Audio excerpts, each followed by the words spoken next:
Thanks, Ali. Hi, everyone. So nice to be here. Thank you so much, Kia ora. Thanks for inviting me. It's a beautiful landscape that you have. I've enjoyed getting to know the country a little bit so far and looking forward to much more. Myself, growing up, my family used to really take a lot of trips, family car trips, road trips, to always planned around seeing the landscape in North America. And at least that's what my dad always said. He was an engineer, and I think he really just wanted to go see bridges, highest bridge, lowest bridge, longest bridge. It seemed like we were always looking at bridges. This is the causeway at Lake Pontchartrain, and it was like bliss, bridge bliss for my dad. But I think that's eventually what led me to architecture, is this kind of love of both structure and landscape. And I started my practice in Chicago, which has had a strong influence on me and all the other projects that I've done later on. It's the home of the Burnham Plan. Burnham and Bennett did a plan for Chicago in 1909 that was part of the City Beautiful movement.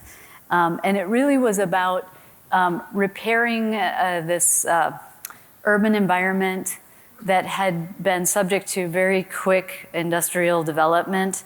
And it was I guess it was kind of a mess, but it was really the center of all the rail. And the reason why it was so important for industry at that time in the late 1890s, you see the lakefront there, is because the freshwater resource of the Great Lakes. And this is an incredible freshwater ecosystem. It's the largest one in the world. It's 21% of all fresh water on the planet is right here in these lakes. And Lake Michigan, of course, is where Chicago is, which was called Lake Michigami by the Ojibwe who lived there first. And what happened, though, is that Burnham's plan never really planned for the exit of industry, like what would happen if everything left and went somewhere else, which it did. And so this is the legacy is really this Rust Belt, a kind of former industrial polluted lands, a lot of they call Superfund sites, which are heavily polluted, that stretches across 9 states and dozens of cities. So fast forward to today, I think we're in a moment of repair again. I think architecture needs to be about how are we going to move forward with ecology, with biodiversity, and connecting people again to the land and to each other. And so one of my very, very first projects we did was this community center in Calumet. It was a competition that we won, and I think the lessons from this competition have been carried out in different scales and different ways throughout our practice. It was set in this industrial landscape that's not a hill in the background, it's actually a landfill, and it's a kind of a place that, while at one hand it's very polluted, on the other hand it's been beneficial for certain species to take hold, because it wasn't a planned monocultural like lawns and suburbia. It's really more of a kind of mix of wild areas and water landscapes and former industrial places. And so in this place, we were designing a community center based on this idea of connecting people more to each other and introducing green jobs and making people be connected to their environment, which was already kind of nascent in this community, having lost their industry. And so the project was kind of the metaphor was building a nest, use what's abundant and nearby. And instead of a Belgian suburban architects like fireplaces and stuff like that, we have rusty steel and slag, byproducts of steel production to reuse. So the idea here was to really try to reuse steel for the structure, which is a large component of the embodied carbon in the building. We didn't use the word embodied carbon then, but we knew it was important. And doing it is very much of a challenge. Like, is it still structurally sound? How do you get this material approved?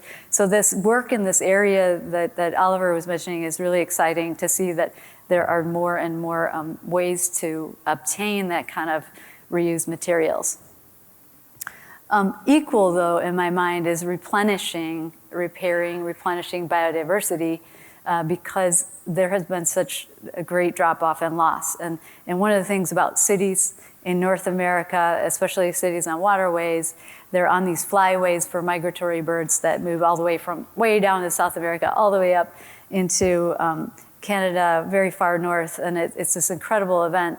But the one thing standing between them and their journey is architecture, like glass. It is the second largest killer of birds, right after cats, I guess is the first largest. But both of them human caused in a certain way. And like even after one day during migration, this is a collection of birds that were picked up in Chicago, and this happens every spring and fall. And it's because they're hitting this glass they cannot see, navigating by way of stars usually, but then city lights ends up being there. So this first project was not only about human communities, but it's also about protecting other species. This is a kind of screen made out of this recycled steel that we were proposing for that community center. So other things that we've been interested in, I'm going to hit a couple general topics and then go into a couple specific projects. But we've been interested, of course, in bio-based materials, which is lower embodied carbon as well, through sustainably harvested forests, of course. One project was this Writers Theater in Glencoe, Illinois. It's got a kind of civic aspect to it, where people gather in this small town. And it has this outdoor walkway that's suspended with wood used in tension. So this is a Port Orford cedar wood that carries a walkway around into the outside, into the canopy around it. And the glass you can see on the right has these frit that makes the glass visible to birds.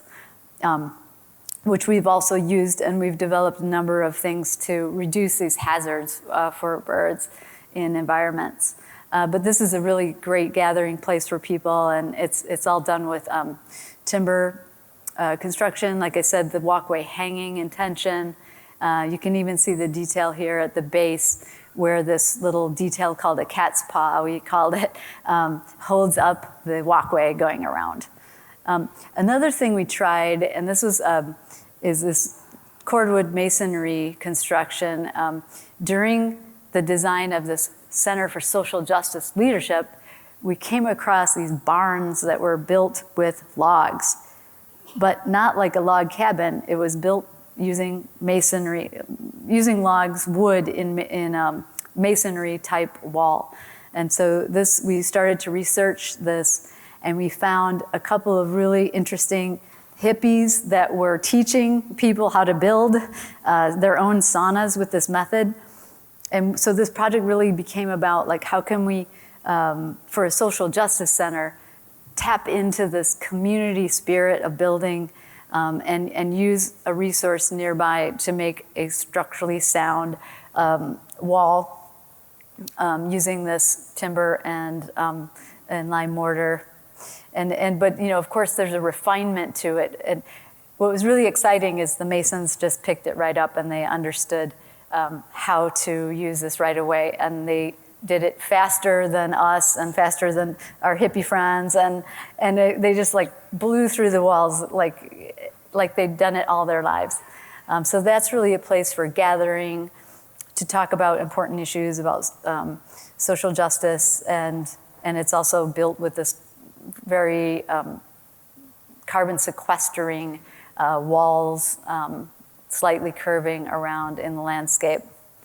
Very beautiful. And then more recently, we're currently working on, and this is a rendering, it's in construction, is the Harvard Treehouse Conference Center. So this will be Harvard's first 100% mass timber project, net carbon zero, and using timber in the more engineered sense that is now available for a lot of projects. So those are really fun projects that I am learning a lot about, and just wanting to take wood in further directions in the future.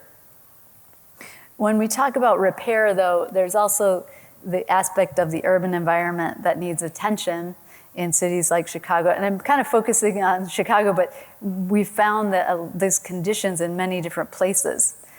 Chicago has this river, it's really a waterway, a channel that was heavily polluted with sewage, that was untreated sewage being released into the river.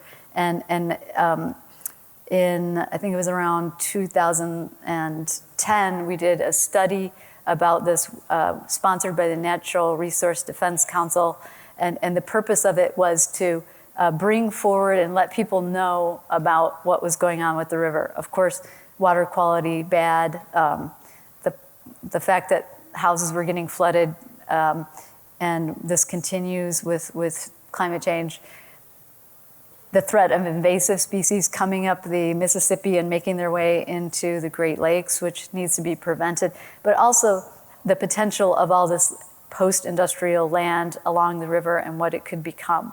So we did a book about this, and it was really to mobilize people on the issue of the water being dumped into the river, and to support new legislation to control that. But we had to give a vision for what it could be like in the future. And one of the things that my takeaway, I guess, was that in order to get people to care about this river, you have to give them access to it, even if it's not in the best shape. So we had this series of steps, and step number 1 is give people access to the water.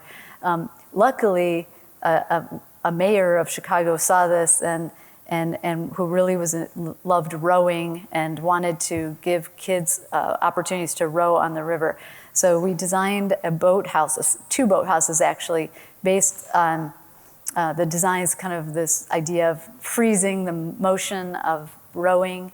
And they were built in a quick amount of time and really occupied. And the beauty of this is, it's not just about a boathouse, it's really about giving people access to water and creating a whole new generation of stewards and champions of the river. And it's unbelievable, like now, 8, 9 years later, it's unbelievable how popular these places have been, how exciting the river has become, not just because of this project, but it really is taking hold. So they were done in a very modest construction using steel, Sevierendeel frame here occupying the attic, but they have also facilities for working out in the winter, and they're kind of like these gateways to the river now. And so the result of all that is just that once this information starts getting out there and you have the support through architecture, I mean, architecture is such a strong tool to get people excited about their environment. And they started, the city, of course, voted to clean the water. And if you look today, you just see so many people committed to cleaning the riverfront, to wildlife along the river, to recreating along the river. And it's just a completely changed situation. One other kind of urban repair was this nature boardwalk that we designed in Lincoln Park, which is it's actually a zoo. There's a free zoo in the city in this great big park. They asked us to work on this one pond and do a pavilion to, be like an educational pavilion for students. And the pond was in bad repair. The edges were broken. The landscape was broken down. And so we used that opportunity to help our client to reimagine the pond. Just forget about the pavilion for now. And what we ended up doing was making this a much deeper ecosystem, functioning pond. So it's a kind of stormwater retaining pond. It was 3 feet deep and like 1 meter, and we went to like 3 meters deep. And so fish can winter over in this pond. We just ripped out the edges and placed a lot of more the native grasses and native plants that are food for pollinators and such. And over the next few years, it just started to transform, and we did design a pavilion. That's it in the background there on the left. But it's the place altogether. It's like the pavilion and the landscape. This project started, it was, it's a zoo without cages, really. I mean, there are so many birds entering, bats. And the zoo started this program of urban nature study, and which is thriving today. They're looking at studying, taking night cam photos, acoustic measurements of bats. We've seen, coyotes there. These are, big mammals that live right in Chicago. Skunks. I know you guys don't have a lot of mammals here, but like super exciting to see this for me. And they don't eat your dogs either. They're very good urban animals. They like rats, so that's good. And then there are also like programs measuring the birds, measuring the different turtles that are there. And then of course the pavilion itself is a magnet for people, and it's very flexible. It can be used for a lot of different things. It is a very popular wedding venue as well, especially for architects. Then things happen that you don't expect. Like here, the Dîner en Blanc just took over the whole boardwalk and had a wonderful evening in this setting. So it's completely different, transformed urban space. Okay, so now a lot of people maybe in this room might know us for our tall buildings. And so, how does that fit in with repair? And I think we've always been interested in them because of really the compactness of building tall. And it's not always super tall, it's just, a compact building. And the first time we got a chance to do that was when we were asked to design a tower by a Chicago developer. And trying to get our head around it, we just worked with some of the data and found that it doesn't work in every city, okay, but in Chicago it's actually quite good because jobs are nearby and people don't spend as much fuel driving around.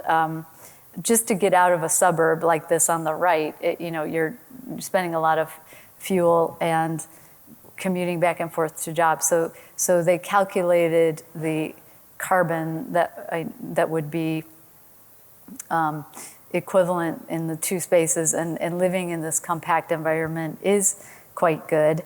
The building, the Aqua Tower, was, we knew that it had to be concrete. It was just the only material that could do this, 82-story tower.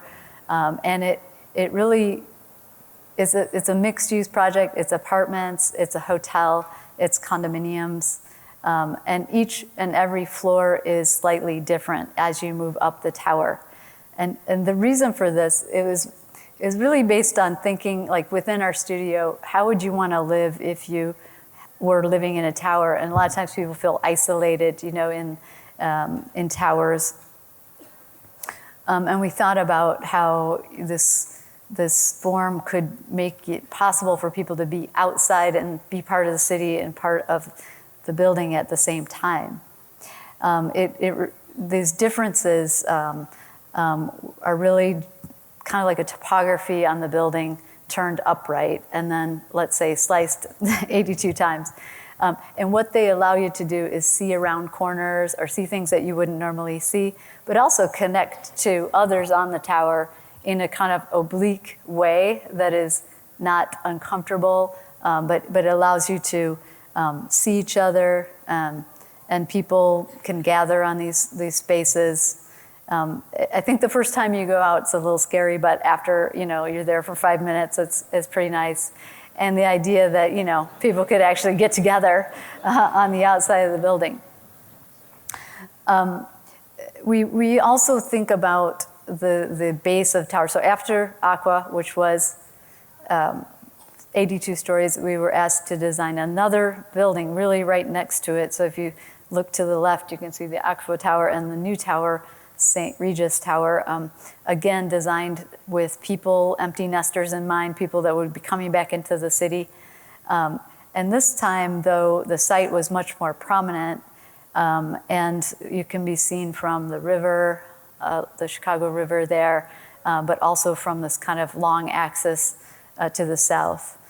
And so this project became, as you see it along the river, and you see those double-decker highways there, we wondered if it would be possible to connect through this building on the base and at multiple ground levels into the park, which is on the other side of it. So it is a building that is a private building, I guess, but has this public aspect of connection where we made public access all the way through the base on multiple levels.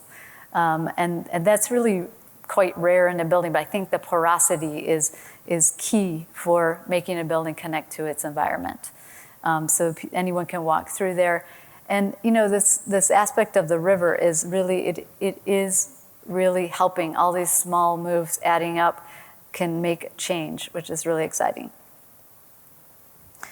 How can a taller building be a good neighbor? And here at the Solar Carved Tower in New York City, we had a site along the High Line there. And if we would have built this as of right, it could hang over the High Line.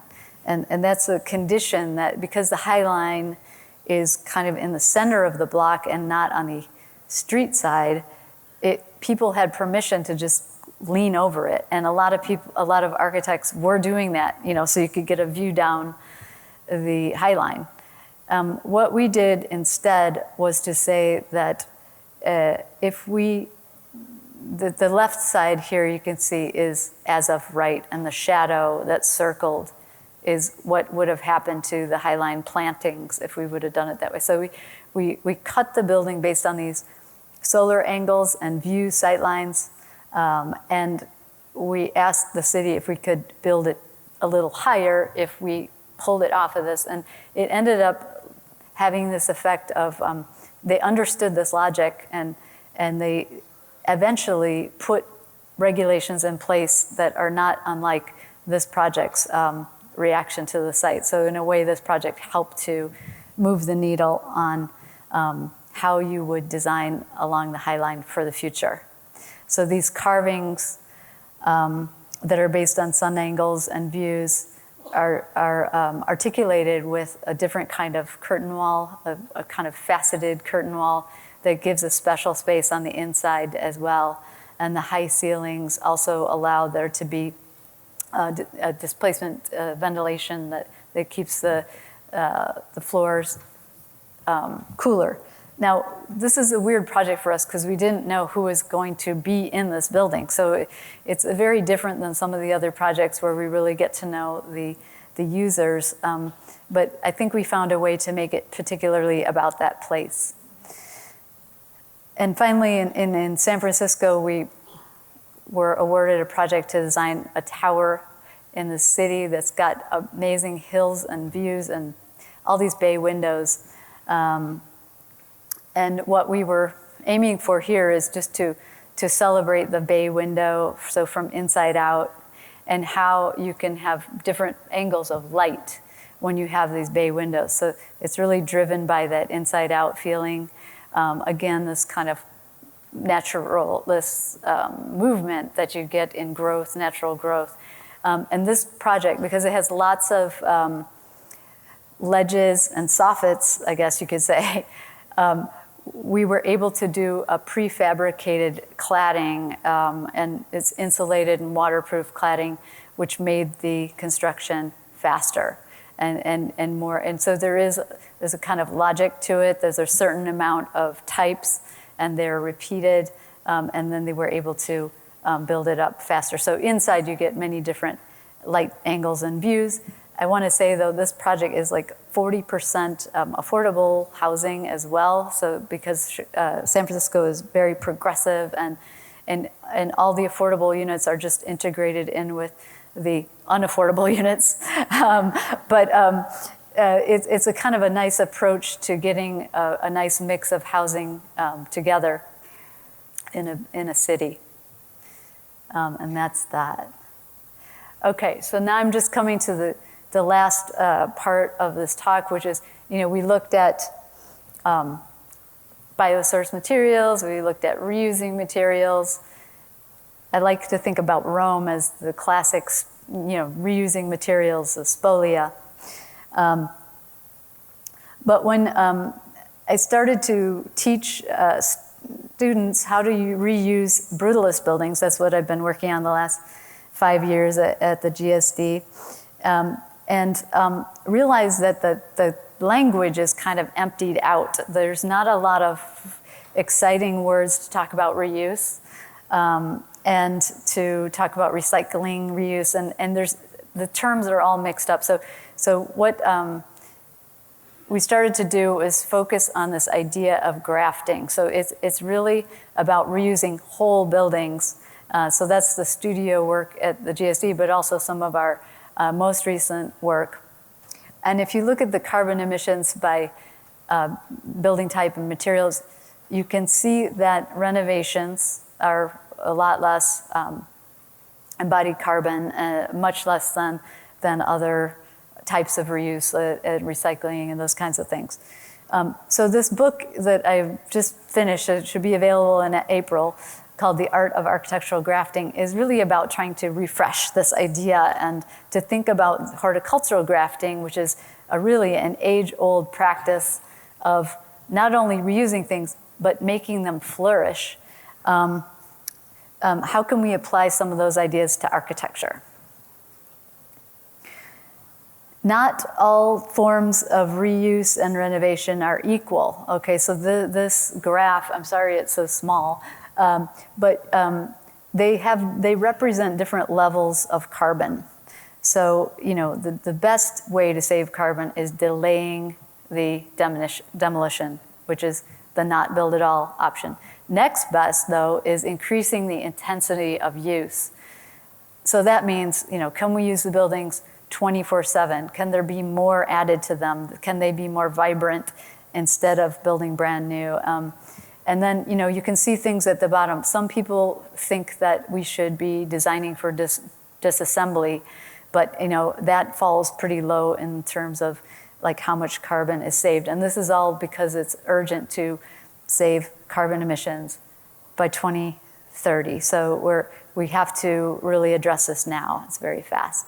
Grafting, of course, is an ancient art. This is a 3rd century mosaic of showing some guys out there grafting fruit trees in the field. And it provides a lot of interesting ideas. And I think we can look to the past and see projects that we could say are grafted. So the idea here is just to try to make the language more precise. It started for us with this Prentice Hospital that was going to be torn down by the architect Bertrand Goldberg. So he had done this hospital that was cloverleaf in plan, and the nurses were nurses in the center, so there was no core in the center. But they wanted to tear this down and put up a kind of new building. So we did a project without a client to show how you might reuse that center area as a core to grow a new tower to accommodate their needs on the same site using the same building. It wasn't adopted, let's just say. The building was turned down, but it got us thinking about like how to reuse things in this like a little bit more radical way. A project for that was a dormitory built in 1953 on a New York Long Island campus. We were asked to reimagine it as a biotech research innovation lab. So we convinced the client to keep the brick building, the single-story building, and add the additional space for the ventilation and for light and air in this. So it's all wood construction, lightweight, grafted onto these concrete beams to create this much higher space that accommodates the program. At Beloit College, we used an old coal-burning power plant for the Beloit College to create 3 programs: recreation center, health center, and a student union. I love the irony of a coal-burning power plant as a health center. I just love that. Okay, but it's such a generous building. It was kind of easy to get all these uses inside and fun. You know, you can see the hoppers being used as climbing walls, the building being used as a pool, and then the new addition being used for a field house. And there's so much structure inside these things that you can put more floors. You can use it in a much more intense way, and you would never be able to do that from scratch, I don't think. Okay, so these 2 last projects I want to talk about is the Arkansas Museum of Fine Art and then the American Museum of Natural History, which are both, in my mind, examples of a kind of grafting in architecture. The Museum of Fine Art, this is in Little Rock, Arkansas. It was a competition to, I guess, fix this building, which was built in, it was a mess. I mean, it really was. It's built like 8 different additions, every single thing with different styles, but no sense to the circulation. 8 different structural systems, more than 8 different mechanical systems. And so the move here was, it was really a precise editing, a cut down the middle, and a removal of a few things, just to give a clear circulation spine to this campus. The dark, in the sketch, the dark part there was the original building, 1937. And then again, like there's this movement and connecting really out into the park for the first time to the north and to the south to make the museum open up to its landscape, connecting people to the landscape, and giving more light and air inside. So today, now this is just finished last year, you come into this courtyard and you can see the original facade, and it's protected by this new living room, if you will, on the 2nd floor that you walk underneath, and that provides a kind of social space for the users. And on the right-hand side, you can see one of those 8 additions had enough capacity to hold another whole floor. So we used it and put another whole level of gallery spaces above that. This is the front gallery shown here. And so from the outside, you have this new entrance and announcement. You have a kind of exterior garden space on the back on the left with restaurant and places to convene and to circulate in a very clear way. So it was a really, I love this project. It was very challenging. Even just getting all the parts to become white was just so it looked like one building was also not easy. But I think the overall result came out really nicely, and the city is using it in a very robust way today. So it's really now a museum sitting in a park, and instead of a collection of different ad hoc things. Okay, and finally, I wanted to show you the Gilder Center, the American Museum of Natural History, project that was 10 years in the making. Again, a campus that that yellow dot is where the new wing is to sit, but this is the way it looked when we came to the project. Central Park is on the upper right-hand side of the slide, and then this is a small park that's adjacent to Central Park. So here, it was a competition, and I think our approach was really to pull this in to the center and to use the new wing to clarify circulation, to clarify the visitors' movement. The number one request, let's say, by the museum was that they wanted to stop frustrating their visitors, and they would get into these dead ends and get lost. And so our idea was just to kind of keep this central hub of which is a theater, and to continue the circulation while acknowledging the existing anomalies, let's say, that were built over time.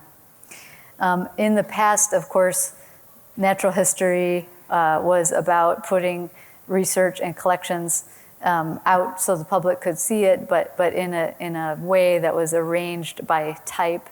And this is really one of the other big challenges, is like how to bring the collections, make them come alive for people, and to encourage people to want to become researchers or become scientists. And so it's really a museum for not only the public, it's for students, school kids, it's for teachers, parents, and they even grant PhDs at this university. So our idea here was to create this kind of accessible ground level entry, which would be tapping into existing circulation routes. I think like 30 additional connections were made to existing buildings, bring the collections forward, the theater, and a lot of classrooms. So there's 15 classrooms in the wing. There's an exposed collections core that was already there, and we just revealed it, and a new theater. And so there were very few places we could put loads on the existing structure. And so the way that this design developed was about like how to create a structure that would sit on the existing points, but also provide enough holes and perforations for people to find their way through. And so in that sense, it really is like a landscape, in that it's something that you want to explore and discover. You would never see this project like this image right here. That's on the inside, and that is the structure holding all the floors of the building. So you can see better in this section how this weird structure sits down onto the existing columns and then holds the floors coming into it. And so in that sense, it really is like a landscape that is, taking the materials taken away where it's not needed, and also hopefully making people feel this sense of discovery like you have in caves and canyons. One of the fun parts was going out west just to study canyons for a little while before starting this project. And then using kind of tools, both really digital tools, we had to have our own software kind of customized, but also very analog tools. Like in Chicago, you can just make models out of ice because it's so cold outside that you just melt it away. And then digitizing these kind of eroded ice models. And then, really studying. If you only use software, like off-the-shelf software, you would get a very blobby form.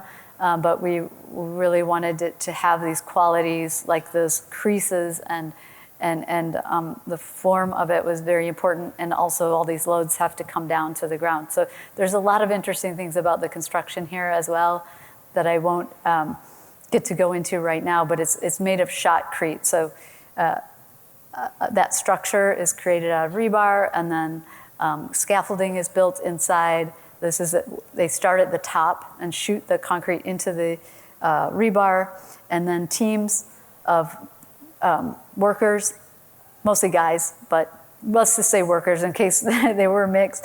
They would go across and scrape the concrete into the rebar, and with high level of precision.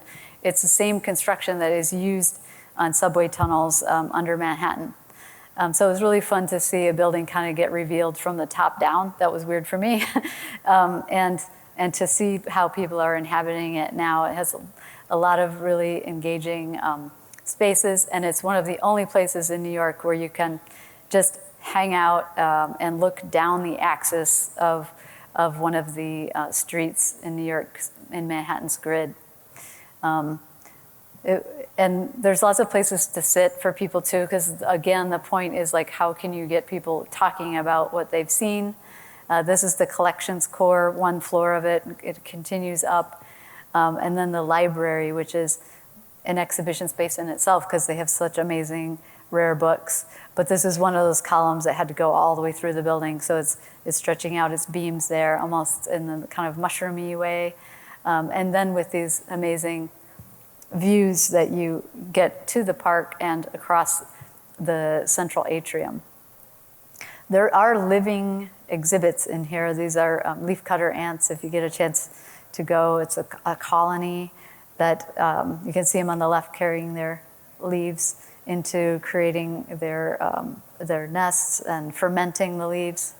And then this axial entry that's aligned with 79th Street. So on the outside, this canyon kind of wraps out and becomes the facade. It gets insulated and then stone cladding. The stone cladding is really from the original quarry that the entry at the opposite side of the museum is made with. We were able to reopen that quarry and get the same stone to connect it to this landmark campus.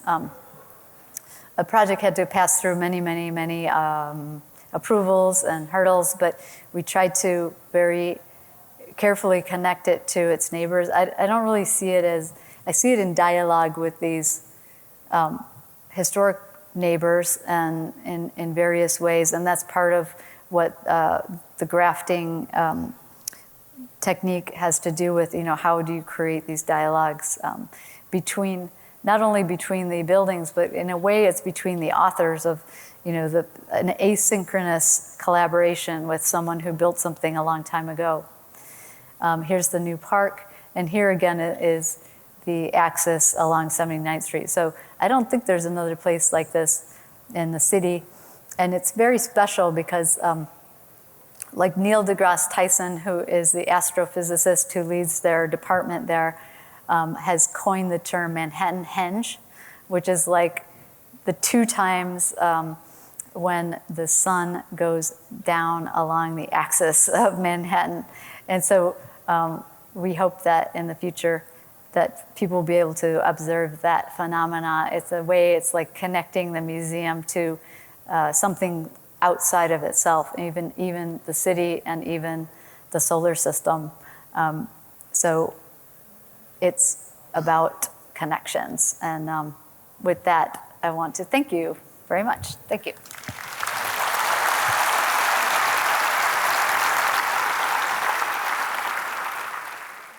Amazing. Thank you so much, Jeanne. I love this idea of architectural grafting. I think that's a fantastic term for what otherwise is known as retrofit. Yes. Very unglamorous. And actually, I wanted to start with that question, because I can imagine often you're approached by clients who want a very, flashy, new, shiny, piece of architecture. Mm-hmm. How do you convince them to actually go down the reuse option? Like, what are your main arguments when you're trying to persuade them to keep as much of the existing fabric as possible? Sometimes I don't know if that's 100% in the architect's realm of possibilities. It's because somebody might have a site with nothing on it, or they might just, have a blank site oftentimes. But if there is a building, we can first see what the structure can do, because that's like the most crucial piece. And if the structure has capacity in it, there's probably savings for them to use. If it's more like you want to keep it because it's old, they're not, it's harder to convince. But I think as Lecton Vestal pointed out, there is so much value in a structure if it does have that extra capacity.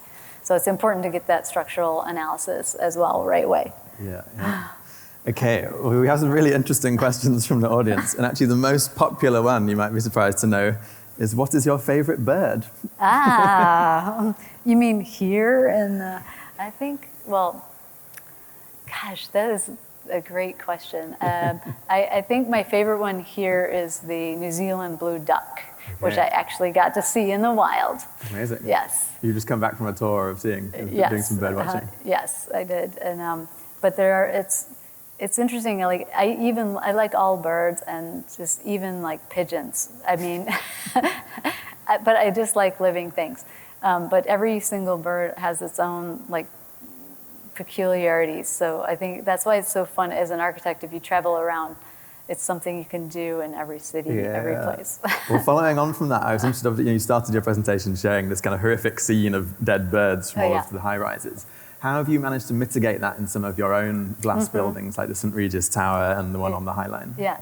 One thing that they see is you can make a building bird visible, I guess. So you have better luck with something like Aqua Tower than a very slick or transparent, tower. So if it has texture, and with the St. Regis, we used a variegated glass, kind of changing 6 different types of glass that change in color, and it moves in and out. So there's texture to it, there's visibility to it, which ends up helping to reduce. Another thing is like just with glass handrails, which are very common, we usually use the frit on those if we use glass handrails. But if you use picket handrails, they can see that. Okay, is it something that's taking off? Are architects getting more sophisticated about the bird flight issue? It's just like with sustainability, I think it needs regulation. So in New York City, we have regulation. In San Francisco, we have regulation. In Chicago, we're still fighting for that regulation. But it seems to be that, those kinds of things need to be somewhat mandated, and then you see it take off. So right now, it's just, again, us architects, we have to convince our clients to do these things. Yeah.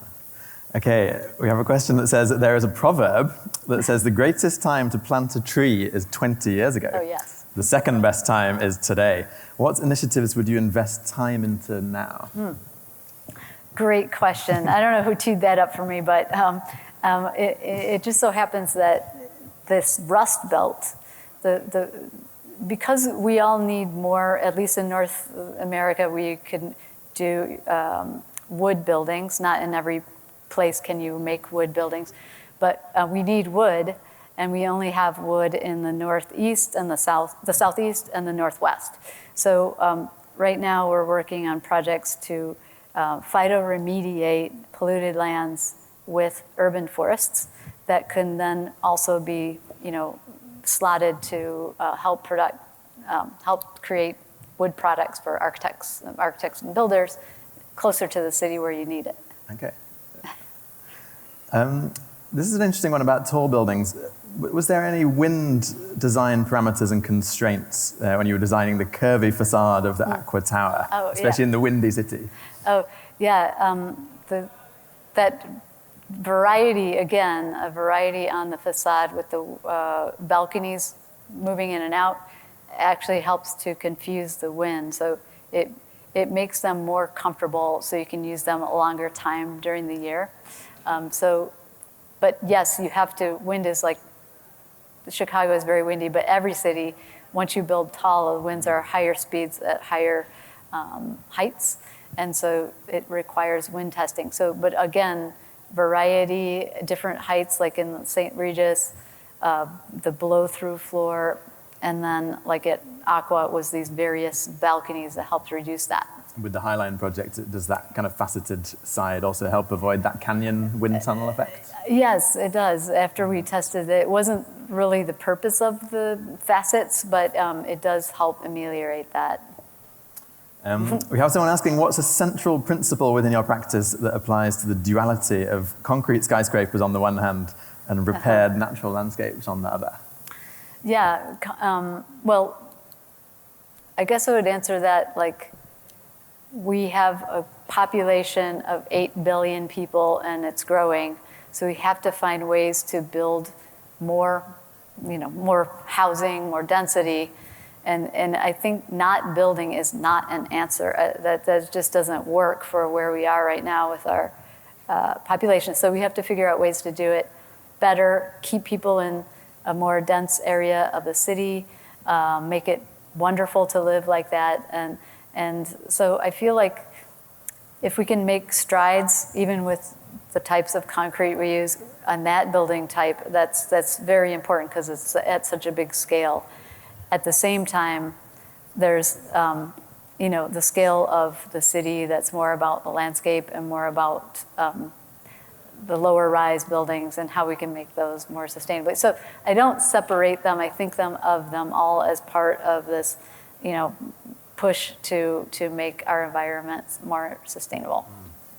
We have quite a technical question here, if you're willing to give away your trade secret, which is what software do you use for these complex forms? Well, they're kind of like plugins to, you use Rhino and things like that, but you can get customized plugins to give you some of those nice crisp creases that I was talking about in there.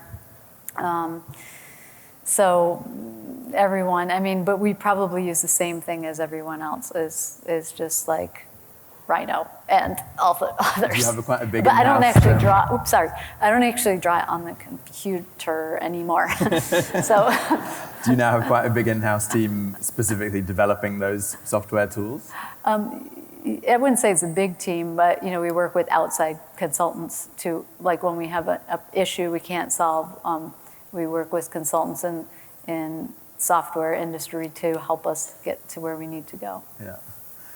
This next question, I think, is probably coming from professional envy, which is how did you build your client base to get these kinds of prominent projects? It's like a lot of that is luck.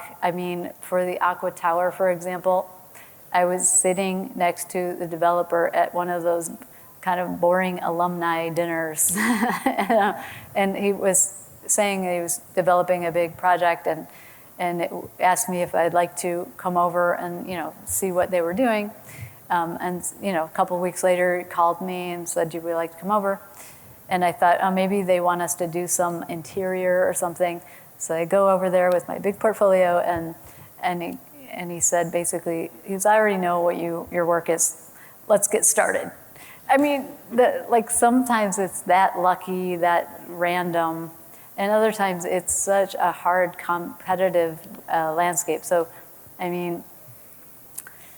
it's like you got to take the opportunities. I didn't know if I was ever going to do a tall building or if I even wanted to, but then I thought about it, and it was like, this is a great opportunity to try some things on that scale.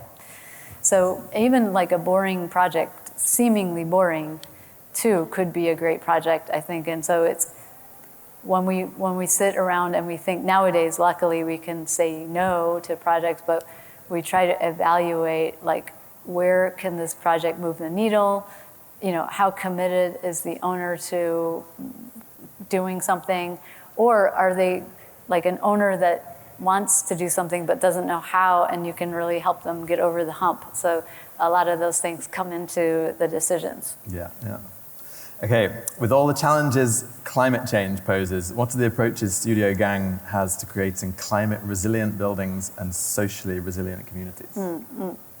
Well, that's kind of what I was talking about throughout all of the projects, but I think the idea is to design for communities, you have to first know the communities.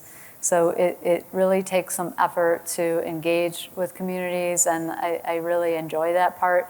And to understand, a lot of times the community knows what they need more than you do as the architect coming in, from the outside. So it's kind of about listening to what they already know, and then finding what's available and what is attainable, what's already there. Start with what's there. And so that's a good way to decide what kind of materials you're going to use, or what kind of sustainable approach you're going to use, because it's no good trying to import something from very far away on a project.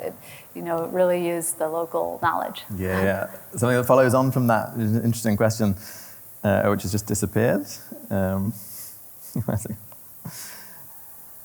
Are there applications of your grafting approach to the problem of American suburban housing? Ooh, I haven't tried that yet, but I liked how it looked with the Belgian examples that you showed. Is that an area you'd be interested to tackle? the kind of unglamorous world of American suburban tract housing, how it can actually be meaningfully densified or retrofitted. I mean, it's a problem that you guys obviously face a lot here. I think that it's more a problem of densifying it than grafting onto it. You know, making a more intensity of use because it's just too much.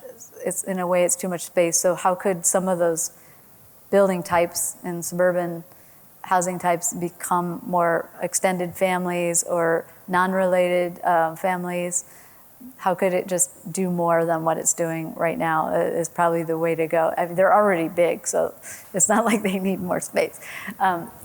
I think that would be a really interesting project to try. I haven't done it yet. Yeah, maybe our next GSD studio. Yeah. And finally, as a provocation, having been here for, I guess, 24 hours, maybe slightly more, what are your thoughts on Auckland's built fabric? Well, I think I'm staying in the nicest part, and it is very impressive down at the Britomart area. And I think the waterfront is has huge potential, and it's, so in a way, it's a lot like other, let's say, North American cities that built up quickly, and you know, it needs to, I would say the building fabric has some positive things, has some nice historic things, and it needs something that's really about this place. And that's what I was thinking about when I was walking around, like how could you make a building that talks to this specific site and the people who live here. And because right now I see a lot of like just copying tropes, you know, tropes that are, as soon as a project is published, it's like everyone starts copying the same thing. So, and that just makes it generic. So, you know, how could it be something from really here? And I would be looking at materials and like how people use space to try to suss that out. Any developers in the audience, please take note. Great. Well, before our momentous book giveaway, can we please thank Jeanne Gang and the sponsor, Metalcraft Roofing. Thank you. So I go over here now.